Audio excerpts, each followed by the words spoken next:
Voici donc la présentation du CRT Electro UV pour indiquer qu'il s'agit d'un bibande VHF-UHF.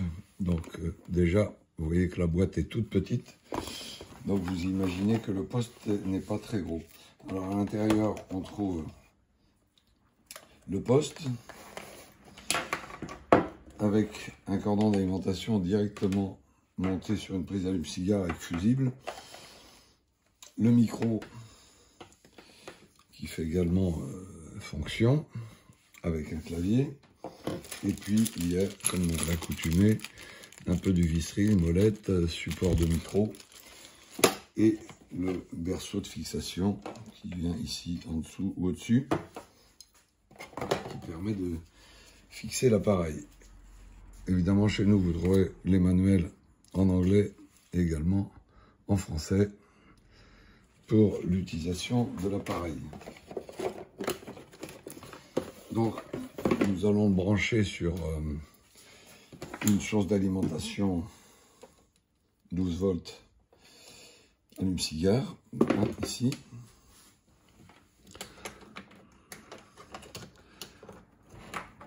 Voilà, le poste donc s'allume sur le devant de l'appareil avec le bouton rotatif ici. Voilà. On évite les reflets. Voilà.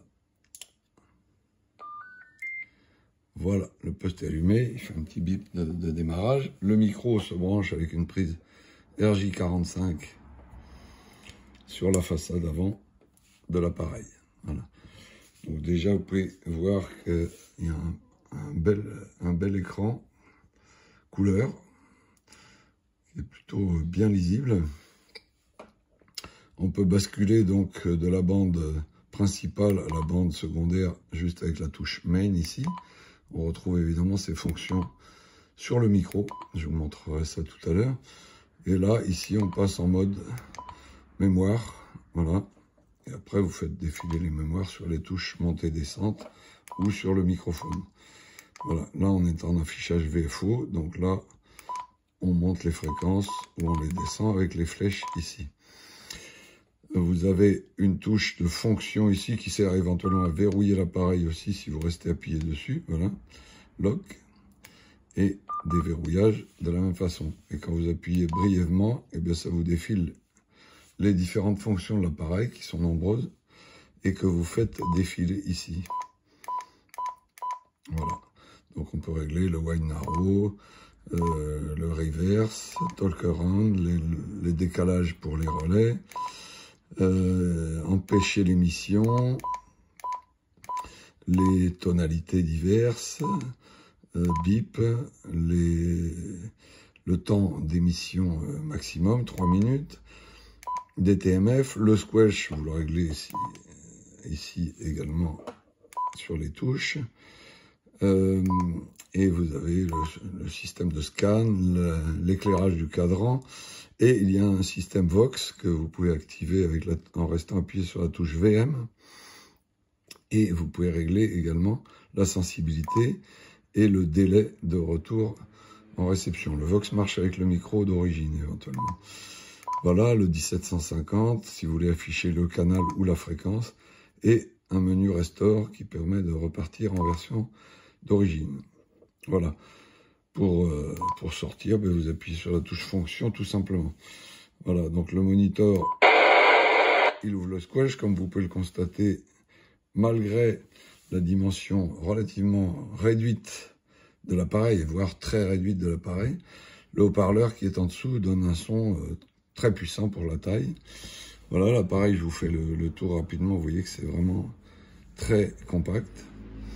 À l'arrière, on trouve la prise d'antenne au format PL259, le cordon d'alimentation donc qui va sur le 12 volts allume-cigare et une prise jack 3.5 de haut-parleur extérieur, si vous voulez mettre un haut-parleur supplémentaire.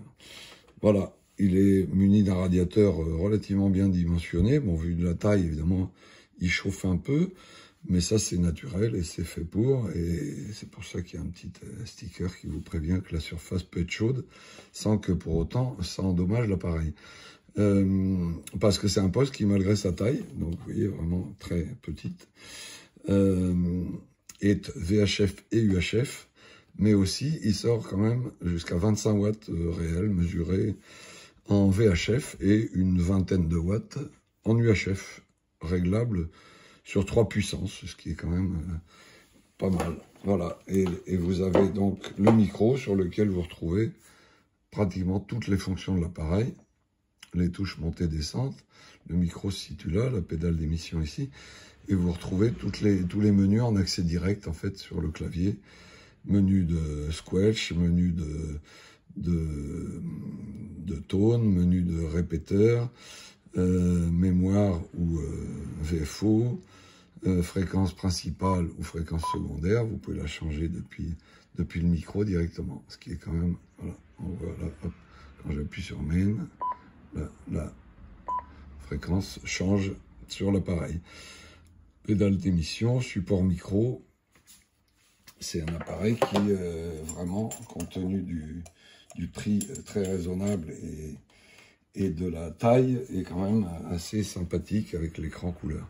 Voilà, vous avez un témoin d'émission quand vous passez en émission, voilà, un témoin rouge à côté du voyant, du bouton, et ensuite en réception, vous avez, on va baisser un peu le volume parce que ça sort fort, voilà, vous avez un témoin vert également qui vous indique que le squelch est ouvert. Vous avez un bar graphe aussi qui est assez bien dimensionné, avec une progression d'une dizaine de barrettes, aussi bien sur la bande principale que sur la bande secondaire ici. Donc c'est quand même assez appréciable.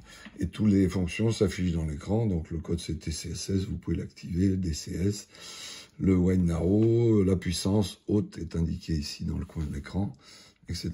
Voilà, c'est un appareil qui est vraiment très complet pour un prix raisonnable et de dimension, comme vous pouvez encore le voir, très réduite. Voilà, évidemment, c'est un appareil que vous retrouverez sur notre site internet, dont l'adresse figure au bas de l'écran ici, www.gotechnique.com.